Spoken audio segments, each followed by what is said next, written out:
What's going on, everyone, and welcome to Movie Emporium's spoiler-filled, ending explains, conceptual theory, whatever you want to call it, of Halloween Kills. Now, if you like what you see on this channel, awesome, hit the subscribe button to join Movie Emporium, hit that notification bell at the top to find what's coming next.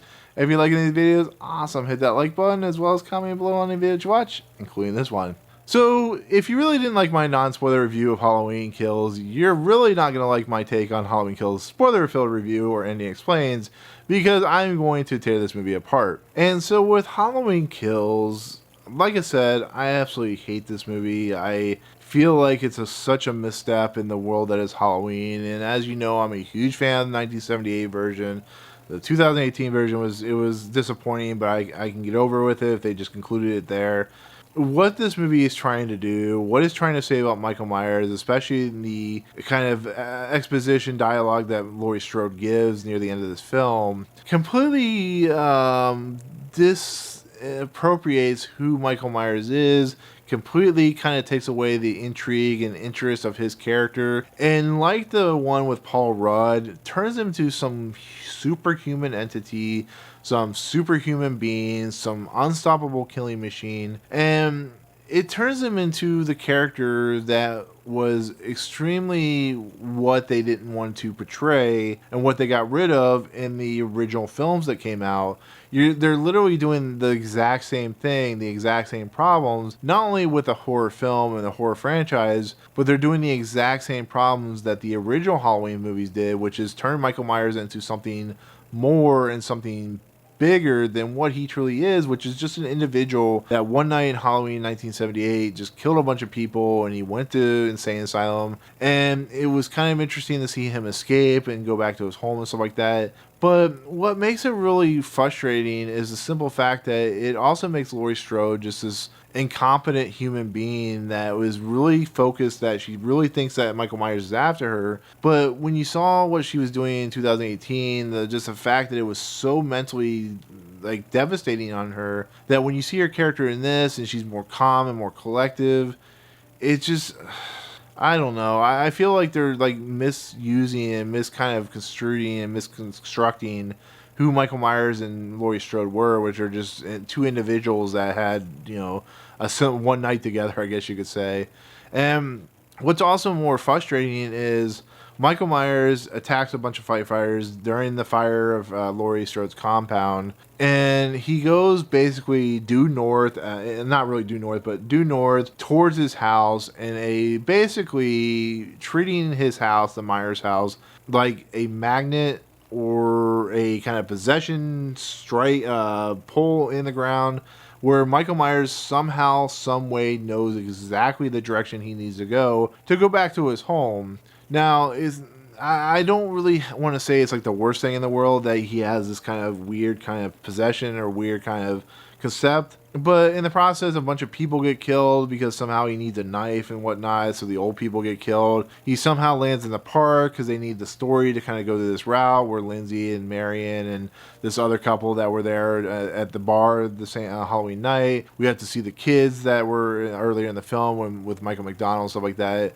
Just how he gets there just doesn't make any sense. It doesn't lead into any logical reasoning. And then on top of that, he finally gets to his house. He kills Michael McDonald and his boyfriend, Little John and Big John, which is some of the stuff that happens is a little funny. But, the idea of Michael Myers going back to his house happened in the original movie. But when you make him a superhuman entity, make him a super villain, I guess you could say, when at the very end of this movie, when everybody in this town is finally we're going to kill Michael Myers, evil must die tonight, they trick Michael Myers to not only come out of his house because Allison's character takes his mask off, but when they beat him up and they finally put him down, he gets up and he kills Tommy Doyle, he kills all the people that attacked him, and he kills Judy Greer's Karen character. Now, we'll talk about that in a second, but all these people die as Laurie Strode's talking about how he's a superhuman entity.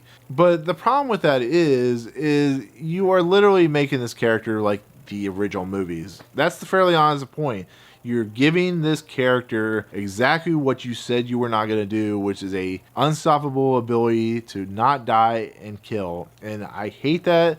I thought it went completely off the rails, and having all these characters and having being related to Michael Myers. And as much as I like the second film that originally came out back in the 80s, it just doesn't work. It feels so off-putting. That's why I've always just liked the original Halloween movie. But now you've killed like almost everyone that was ever involved with Michael Myers in the original movie. You've now killed not only Laurie Strode's daughter's husband, but now you've killed the daughter, which is going to completely set off Laurie Strode. She seems like she knows what's happening when she's looking in the window. And it's just, I don't know. I really feel like there was something truly just kind of off about what they were doing. I don't think that David Gordon Green and Danny McBride really knew where they wanted this story to go, and this is the best they could come up with. And on top of that, when you have a middle act to a movie and you have a character that is going to have to be at a specific point, this film, because it relies on 2018's Halloween, and I'm assuming Halloween ends,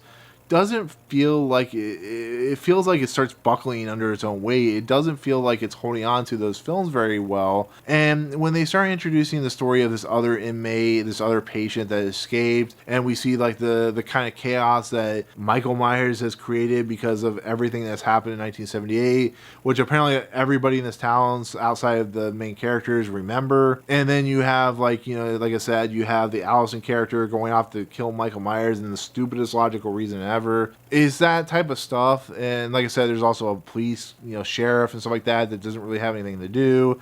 You start showing a lot of flashback stuff. It really feels like you're padding the movie, like you really don't know what you need out of this middle movie, and all you're trying to do is set up stuff that you literally said you were never going to do, and that's exactly what's happening in this movie. And it really shows at the very end where they're literally turning him into exactly what he used to be. And I don't like that. If they had stopped it at Halloween 2018 with Michael Myers being burned alive, maybe add something else. Maybe this movie could have been the last movie where he escapes, goes on a murder quest. That's where I think the movie could have been justifiably working. But because there's so much kind of limpness to this film, it really feels like there's just not anything there. There's nothing cohesive there. There's nothing that works. Laurie Strode's character most of the time doesn't do anything in this movie. Allison's character is very stupid in this movie.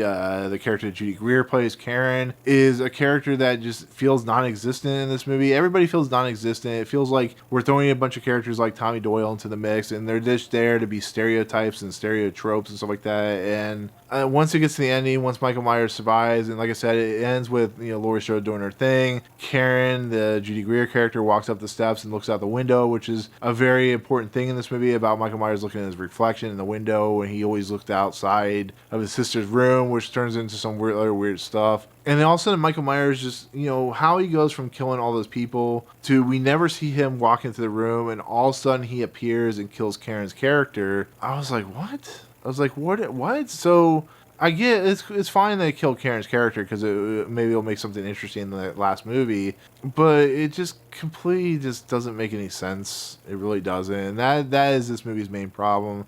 It's taking a very interesting concept and just kind of completely throwing it away. It makes me think there's going to be like a Neo versus Agent Smith fight at the very end of this movie where they're going to be flying around and in the rain, and Laurie Strode's going to be bleeding, and she's going to be assimilated by Michael Myers, and yeah. That's what the ending explains. Michael Myers kills Karen, brutally murders the boyfriend, and Lonnie's character. Everybody else dies, like Tommy Doyle and Marion, and the only one survives is Allison, and of course Laurie Strode and Hawkins. And yeah, I hate to hate this movie so much, but it's a terrible movie. It really is. I don't know if I'll put it on my worst of the list, but it's a movie that just totally fails in every sense and really kind of makes me hate this trilogy even more than I was already not enjoying it. But at least I have the original movie. At least I have that as, a film I can watch every Halloween. So with that said, that is going to be my spoiler-filled review / ending explains of this film that is Halloween Kills. As I'm aware, you probably have many things to say in the comments, so definitely comment. Tell me what your thoughts are. Tell me what your overall opinion is. If you love this movie, tell me what you love about this movie, what made you really interested